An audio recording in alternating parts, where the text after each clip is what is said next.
तो भाई देखो, इस वीडियो में अब जो मैं बात करने वाला हूं ना, मुझे पता है कि आप में से वो बात बहुत लोगों को पसंद नहीं आएगी। बहुत लोग ऐसे हो सकते हैं जो इस वीडियो के एंड होने पे मेरे को कमेंट सेक्शन में जाके गाली भी सुना सकते हैं, लेकिन बस ये एक ऐसी बात है जो मैं आप तक पहुंचाना चाहता हूं, क्योंकि मैंने थोड़ा दिमाग लगा के सोचा कि भाई जिस चीज को हम बहुत ही गलत एंगल से देख रहे थे, कहीं ना कहीं उसका एक पॉजिटिव इंपैक्ट भी पड़ रहा है। अब देखो, यहां पे मैं जिस टॉपिक की बात कर रहा हूं, जाहिर सी बात है वो हार्दिक पांड्या और रोहित शर्मा को लेके है। और हम सब जानते हैं कि यार हार्दिक पांड्या जब से कैप्टन बने हैं, उनको सुनाया जा रहा है, ट्रोल किया जा रहा है। कल के मैच में भी जब वो ऋतुराज गायकवाड़ के साथ टॉस पे आते हैं, तो जैसे ही हार्दिक पांड्या का नाम लेते हैं रवि शास्त्री, हर कोई बू करने लगता है, जो कि अभी काफी मैचेस तक होता रहेगा। मुझे तो लगता है जब तक आईपीएल अंत होगी तब तक होता रहेगा। और गलती से अगर इस आईपीएल में रिजल्ट मुंबई के फेवर में नहीं आया, अगर मुंबई किसी वजह से प्लेऑफ में क्वालिफाई नहीं कर पाई, तो भाई बहुत चांसेस हैं, जी हां, बहुत चांसेस हैं कि अगली आईपीएल में भी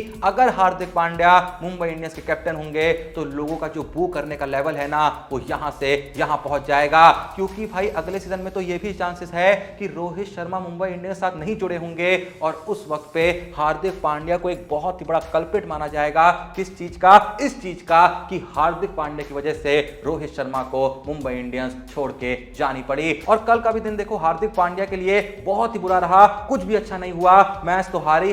बॉलिंग में 3 ओवर में 43 रन दिए और बैटिंग में 6 बॉल खेल के मात्र 2 रन बनाए, वो भी उस मैच में जहां इतना विशाल टारगेट था चेस करने के लिए। एक तरफ से रोहित शर्मा प्रयास करे जा रहे थे, एक तरफ से रोहित शर्मा चौके छक्के लगाए जा रहे थे, लेकिन दूसरी तरफ से हार्दिक पांड्या कुछ भी नहीं कर रहे थे, ना ही बॉलिंग में और ना ही बैटिंग में। तो ऐसे में जाहिर सी बात है, जो ट्रोलिंग हो रही है हार्दिक पांड्या की, वो बढ़ने वाली है, बढ़ती रहेगी। और जैसा मैंने कहा कि अगर इस आईपीएल में जो रिजल्ट है वो थोड़ा सा भी मुंबई इंडियंस फेवर में नहीं आया, तो ये जो क्रिटिसिज्म है ना, ये चलता रहेगा। कब तक चलेगा कोई नहीं जानता। पर आओ यार, आज इस क्रिटिसिज्म पे थोड़ा सा विराम लगाते हैं, थोड़ा सा इस बात को किनारे रखते हैं कि हार्दिक पांड्या ने क्या करा है पिछले कुछ महीनों में, हार्दिक पांड्या ने किस तरीके से रोहित शर्मा से कैप्टनसी छीनी है। जो भी हुआ है ना, सब कुछ भूल जाते हैं और बस इस बारे में सोचते हैं कि रोहित शर्मा ने जो मुंबई इंडियंस की कैप्टनसी छोड़ी है, क्या सच में इससे रोहित शर्मा को कोई फायदा हुआ है, या फिर जो भी हो रहा है सब नुकसानदायक ही हो रहा है। मैं तुमको जो बताने वाला हूं और अब जो मैं तुमको दिखाने वाला हूं ना भाई, वो देख के, वो सुन के तुम्हारे कान तो फटे के फटे रहेंगे ही, लेकिन देख के तो आंखें फटेंगी ना, कान क्यों फटेंगे देख के? खैर, कान नाक तो फटते रहेंगे, लेकिन फिलहाल तो फटी पड़ी होगी उनकी जिन्होंने मेरे कहने पर नहीं ज्वाइन करके रखा है प्रिया मैम के टेलीग्राम चैनल को, जो की है इंडिया की नंबर 1 लेडीज क्रिकेट एनालिस्ट। मैं पहले भी कह चुका हूं कि भाई भले ही लेडीज क्रिकेट एनालिस्ट हैं, लेकिन दिमाग बड़े बड़े जेंटलमैन को फेल कर देता है। अगर मेरी बात विश्वास नहीं होता है तो कल के मैच की प्रेडिक्शन देखो, 100% एक्यूरेट। जितनी प्रेडिक्शन करी थी सब ऑन पॉइंट करी थी। जिस बैट्समैन को लेकर कहा ये रन मारेगा, उसने रन मारे। जिस बॉलर को लेकर कहा था ये विकेट लेगा, उसने विकेट लिए। भाई जैसे बॉलिंग में पथिराना उन्होंने कह दिया था कि विकेट लेंगे, और भाई क्या बवाल काटा है। हम जानते हैं रोहित शर्मा को लेकर कहा था कि ये होंगे इस मैच के हाईएस्ट रन स्कोरर, और भाई हम जानते हैं कि उन्होंने भी क्या बवाल काटा है। सेम चेन्नई में दुबे के लिए कहा था, गायकवाड़ के लिए कहा था। भाई इसीलिए कहता हूं कि अगर तुम बनाते हो फैंटेसी टीम या फिर करते हो प्रेडिक्शन, तो आंख बंद करने का, सीधे जाके डिस्क्रिप्शन और पिन करने में दिए हुए लिंक से प्रिया मैम के टेलीग्राम चैनल को ज्वाइन करने का, परफेक्ट प्रेडिक्शन वहां से उठाने का, किसी भी प्लेटफॉर्म पे जाके उन प्रेडिक्शन का इस्तेमाल करके पैसा ही पैसा कमाने का। एक बार जाके देख तो लो, उसके बाद देखो कितनी परफेक्ट प्रेडिक्शन मिलती है। खैर, तुम्हें तो परफेक्ट प्रेडिक्शन मिल ही जाएंगी, लेकिन सबसे बड़ा सवाल जो यहां पे उठता है कि हार्दिक पांड्या के कैप्टन बनने के बाद क्या रोहित शर्मा को कुछ मिला? आओ यार, इस बात का जवाब जानते हैं। देखो, एक बात तो मैं 100% कहूंगा कि जब से हार्दिक पांड्या कैप्टन बने हैं, तो मुंबई इंडियंस टीम का नुकसान हुआ है। बिल्कुल नुकसान हुआ है। कैप्टनसी वैसी नहीं हो पा रही है जैसी रोहित करते थे, रिजल्ट भी वैसे नहीं आ रहे हैं जैसे रोहित शर्मा कैप्टनसी में आते थे। और यह भी बहुत गलत हुआ है कि उन्होंने हार्दिक पांड्या को कैप्टन बनाया। जिस तरीके का रोहित शर्मा का ट्रैक रिकॉर्ड था, उनको कैप्टनसी से नहीं हटाना चाहिए था। एक ईमानदारी नाम की चीज होती है जो मुंबई इंडियंस को निभानी चाहिए थी। इस बात को मैं एक्सेप्ट करता हूं, लेकिन फिर फिर भी यहां पे मैं दूसरे पहलू को टच करना चाहता हूं। मुझे याद है एक इंटरव्यू में जब बाउचर से पूछा गया था कि किस बेसिस पे आपने रोहित शर्मा को हटाया, किस बेसिस पे आपने हार्दिक पांड्या को कैप्टन बनाया, तो बाउचर ने एक बात कही थी कि हमने थोड़ा सा फ्यूचर को देखते हुए हार्दिक पांड्या को अपना नया कैप्टन बनाया है और हम चाहते हैं कि रोहित शर्मा को थोड़ा सा फ्रीडम दिया जाए ताकि बैटिंग में वो अपने आप को थोड़ा सा और एक्सप्रेस कर सकें। तो क्या बाउचर उस वक्त सही कह रहे थे? भाई थोड़ी सी बात कुछ लोग को कड़वी लगेगी, लेकिन ऐसा लग रहा है कि बाउचर सही कह रहे थे, क्योंकि अगर हम रोहित शर्मा के आईपीएल स्टैट्स उठा के देखें, आईपीएल नंबर्स उठा के देखें, तो आईपीएल में उनकी जो परफॉर्मेंस है बहुत ही एवरेज रही है। नंबर्स देख के आप कह ही नहीं सकते ये जो नंबर्स हैं ये रोहित शर्मा के हैं, क्योंकि वो बंदा अलग ही काबिलियत का है, लेकिन परफॉर्मेंस उसकी बहुत ही नीचे रही है कंपेयर टू हिज काबिलियत। उसकी परफॉर्मेंस जब इंडिया में वो आता है आसमान में पहुंच जाती है, लेकिन वंस अगेन जब वापस से आईपीएल आती है तो रोहित शर्मा की परफॉर्मेंस भी नीचे गिर जाती है। आओ यार मैं तुम्हें नंबर्स के साथ समझाता हूं। अगर हम साल 2018 से रोहित शर्मा के नंबर्स देखें, उससे पहले के भी आप देखिएगा बहुत ही डिसेंट रहे हैं, लेकिन फिलहाल मैं साल 2018 से दिखा रहा हूं। साल 2018 में रोहित शर्मा ने 14 मैचों में मात्र 286 रन मारे थे, एवरेज बहुत ही नॉर्मल रही थी 23.83 की, स्ट्राइक रेट 133.02 की, और 50 उस साल मात्र 2 ही उनके बल्ले से देखने को मिले थे। उसके बाद साल 2019 में 15 मैचों में रन ठीक ठाक मारे थे 405,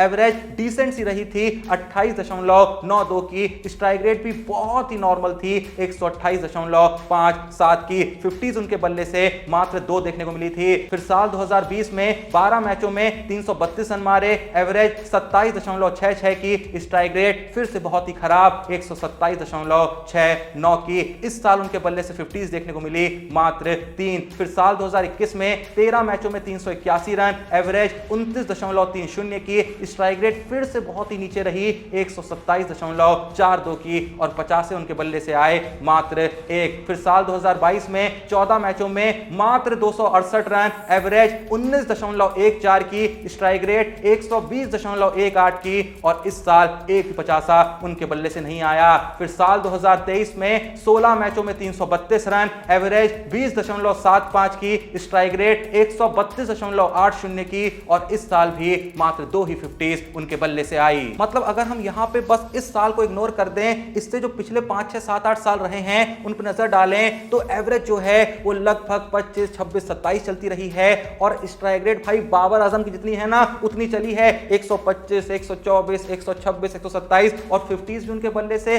कभी 1, कभी 2, मैक्स टू मैक्स एक सीजन में मात्र 3 50s देखने को मिली है। तो भाई जाहिर सी बात है ना कि 14-15 मैच खेलने के बाद रोहित शर्मा की परफॉर्मेंस, उनकी जो काबिलियत है उसको जस्टिफाई नहीं करती है। भाई कुछ लोग कहेंगे 300, 350 रन भी कम थोड़ी होते हैं। भाई रोहित शर्मा ओपनर हैं, 14-15 मैच खेलने के बाद 300, 350 रन, और कुछ सीजन में तो 300 रन भी नहीं है। भाई ये नंबर्स बिल्कुल भी रोहित शर्मा को सूट नहीं करते हैं। वो जिस लेवल का बैट्समैन है ना, उसकी एवरेज कम से कम 35, 36, 38 की होनी चाहिए। हिटर है इसलिए कह रहा हूं 35, 36, 38 तो होनी चाहिए, वरना मोस्ट केसेस में तो ज्यादा होनी चाहिए। पर उनका जो खेलने का तरीका है भाई कम से कम 35, 36, 38 की एवरेज तो डिजर्व करते हैं। स्ट्राइक रेट कम से कम 140, 45, 50 की डिजर्व करते हैं, और रन तो भाई कम से कम 450 या 500 रन तो वो एक सीजन में डिजर्व करते ही करते हैं। लेकिन पिछले कई सालों से एक भी सीजन में ऐसी परफॉर्मेंस उनके बल्ले से नहीं देखने को मिली थी। पर अब जब साल 2024 की परफॉर्मेंस पे हम नजर डालें, तो भाई 6 मैच खेले हैं, 261 रन मार चुके हैं, हाईएस्ट स्कोर 105 नॉट आउट का रहा है, एवरेज चल रही है 52.20 की, स्ट्राइक रेट इस सीजन में चल रही है 167.31 की। मतलब भाई पता चल रहा है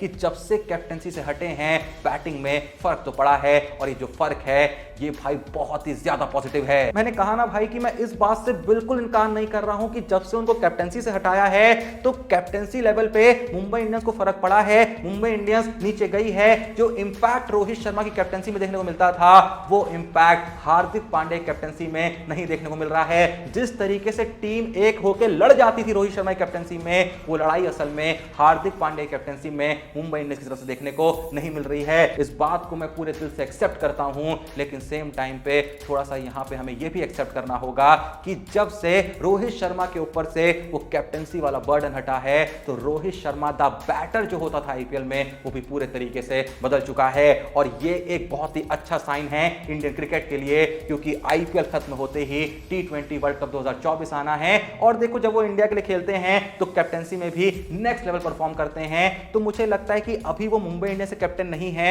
उनकी बैटिंग बेहतर हो रही है, तो इसका फायदा हमें इंडिया वाले रोहित शर्मा में और ज्यादा देखने को मिलेगा, जहां वो कैप्टन तो होंगे ही होंगे लेकिन कैप्टेंसी में मस्त भाई फोड़ फाड़ जब मचाएंगे ना तो मजा आ जाएगा। खैर जो भी ये वीडियो देख रहा है, क्या आप इस बात से एग्री करते हैं? क्या आपको भी लगता है कि जब से हार्दिक पांड्या मुंबई कैप्टन बने हैं तो कैप्टेंसी लेवल पे तो मुंबई सफर कर रही है, लेकिन रोहित शर्मा की जो इंडिविजुअल परफॉर्मेंस है वो बेहतर हो गई है, थोड़े से रिलैक्स्ड हो गए हैं, जिसका रिजल्ट जो है हमें उनकी बैटिंग में देखने को साफ साफ मिल रहा है। अगर आप इस बात से एग्री करते हैं या फिर नहीं भी करते हैं, जो भी आपका सोचना है कमेंट सेक्शन में अपनी राय जरूर दीजिएगा। और लगे हाथ ये भी बता दीजिए जो आज का मैच होना है आरसीबी और एसआरएच के बीच, आपके हिसाब से कौन जीतेगा ये मैच? जो भी आपका ऑनेस्ट जवाब है कमेंट सेक्शन में दे दीजिएगा। और आज के मैच में जब आप रिजल्ट की प्रेडिक्शन कर रहे हैं तो जाहिर सी बात है प्रेडिक्शन कहीं ना कहीं जाके आप करने ही वाले हैं, प्रेडिक्शन करके पैसा कमाने ही वाले हैं, फैंटेसी टीम भी बनाने ही वाले हैं। तो जब बनाने ही वाले हैं तो परफेक्ट फैंटेसी टीम बनाओ ना, कि प्रॉफिट ही हो लॉस ना हो। उसके लिए क्या करना है, प्रिया मैम के टेलीग्राम चैनल को ज्वाइन कर लेना है, फ्री है भाई, ज्वाइन करना फ्री में, वहां से प्रेडिक्शन उठानी है,